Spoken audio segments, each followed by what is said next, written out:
Tapping కేసులో కీలక పరిణామం చోటు చేసుకుంది. Prabhakar Rao phone, laptop seize చేసింది సిట్.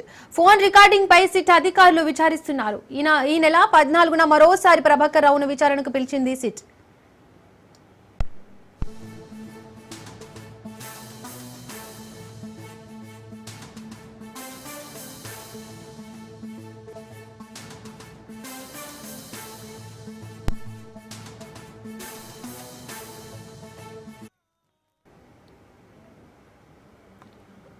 ఫోన్ ట్యాపింగ్ కేసులో కీలక పరిణామం చోటు చేసుకుంది. Prabhakar Rao phone, laptop seize చేసింది సిట్. ఫోన్ రికార్డింగ్ పై సిట్ అధికారులు విచారిస్తున్నారు.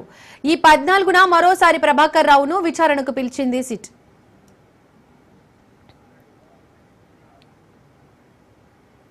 ఇదే అంశానికి సంబంధించి పూర్తి అప్డేట్స్ మా క్రైమ్ బ్యూరో పవన్ ఫోన్ ద్వారా అందిస్తారు. పవన్, ఫోన్ ట్యాపింగ్ కు సంబంధించి ప్రభాకర్ రావును ఇదివరకే సిట్ విచారించింది, మళ్లీ విచారణకు 14న పిలిచింది. ముందటి విచారణలో ఎలాంటి అంశాలను తేల్చారు? కేసులో కీలక పరిణామం కూడా చోటు చేసుకుంది. ఎస్ఐబి మాజీ చీఫ్ ప్రభాకర్ రావు సంబంధించి ఫోన్ తో పాటు ల్యాప్టాప్ ను కూడా సిట్ అధికారులు సీజ్ చేశారు. సీజ్ చేసి దీనికి సంబంధించి పూర్తిగా ఈ యొక్క ఫోన్ కాల్ రికార్డింగ్ సంబంధించి దానిపైన కూడా ఆరా తీస్తున్నారు. మరోవైపు చూస్తే ఈ యొక్క ఫోన్ కావచ్చు, ల్యాప్టాప్ సంబంధించిన పూర్తిగా ఎఫ్ఎస్ఎల్ కూడా పంపించారు. ఎఫ్ఎస్ఎల్ లో ఇందులో యొక్క డాటాను కూడా పూర్తిగా డిలీట్ చేసిన, రిట్రీవ్ చేసి ఒక డాటాను కూడా రీకలెక్ట్ చేసే అవకాశం కూడా కనిపిస్తుంది. అయితే ఈ నేపథ్యంలో చూస్తే ప్రధానంగా ఒక ఫోన్ ట్యాపింగ్ కేసులో ప్రభాకర్ రావే చాలా కీలకమైన పాత్రధారిగా, సూత్రధారిగా దీనికి సంబంధించి ఇప్పటికే పలువురు స్టేట్మెంట్ కూడా ఇచ్చిన నేపథ్యంలో దీనికి సంబంధించి పూర్తిగా సిట్ అధికారులు కూడా విచారణ కొనసాగిస్తున్న పరిస్థితి చూస్తున్నాము.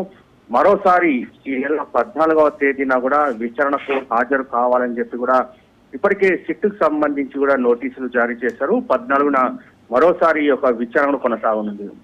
అయితే ముఖ్యంగా చూస్తే ఇప్పటికే దాదాపు 200 మందికి పైగా కూడా సాక్షులను కూడా విచారణ కొనసాగించారు. విచారణలో భాగంగా చూస్తే చాలా మంది కూడా ప్రభాకర్ రావు పేరునే దీనికి సంబంధించి ప్రధానంగా చెప్పడంతో దీనిపైన యొక్క ల్యాప్టాప్ లో ఇంకా చాలా కీలకమైన సమాచారం ఉంటుందని భావించి పూర్తిగా దీన్ని ఎఫ్ఎస్ఎల్ రిపోర్ట్ కూడా పంపించారు. ఎఫ్ఎస్ఎల్ రిపోర్ట్ వచ్చిన దాని తర్వాత కూడా ఈ కేసుకు సంబంధించి చాలా విషయాలు కూడా వెలుగులోకి వచ్చే అవకాశం కూడా కనిపిస్తుంది. ప్రధానంగా చూస్తే దీనికి సంబంధించి దీని వెనక కొంతమంది రాజకీయ నాయకులు కూడా ఉన్నారని చెప్పి కూడా ఇప్పటికే చాలా మంది ఆరోపణలు చేశారు. ఈ యొక్క ఆరోపణల నేపథ్యంలో కూడా దీనికి సంబంధించి ఒక ఎఫ్ఎస్ఎల్ రిపోర్ట్ వస్తే మాత్రం పూర్తి విషయాలు కూడా బయటపడే అవకాశం ఉంటుందని చెప్పి కూడా పోలీసులు భావిస్తారు. మొత్తానికి ఈ యొక్క సిట్ సంబంధించిన దర్యాప్తులో మాత్రం ఈ రోజు చాలా కీలకమైన పరిణామం కూడా చోటు చేసుకుంది. Right Pavan, thank you.